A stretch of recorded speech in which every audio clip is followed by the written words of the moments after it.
Hi guys! So share ko lang sa inyo guys, may nag-PM sa aking FB page na mapapadeliver daw siya ng isang intrajuice at magkikita lang kami dito sa isang hospital sa lugar namin. So ayan, nagkita na nga kami at isang bottle lang ng intrajuice ang na-order niya kasi yun na lang ang available.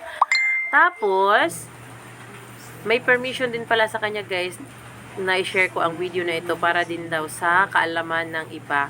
So ito palang asawa niya is ang sabi niya is nakoma daw pero gumagalaw naman yung katawan. Ang problema sa kanya is hindi na bubuka yung mata niya at hindi nakakapagsalita. So, parang yung ulo banda niya sa part ng ulo niya hindi siya nagalaw. So ang sabi niya is coma pero sabi ko gumalaw naman. Pero ipapainom niya daw guys yung Intrajuice, ipa-massive intake niya para sa asawa niya. At hindi nga siya makainom kasi nga hindi makagalaw yung part ng ulo niya, naka-NGT siya guys. So diyan niya ilalagay ang Intrajuice.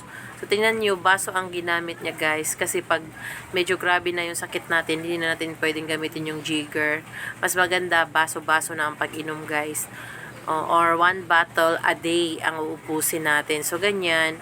Through NGT siya guys. So pwedeng ang intra guys sa nasa hospital. Pero depende din sa doktor.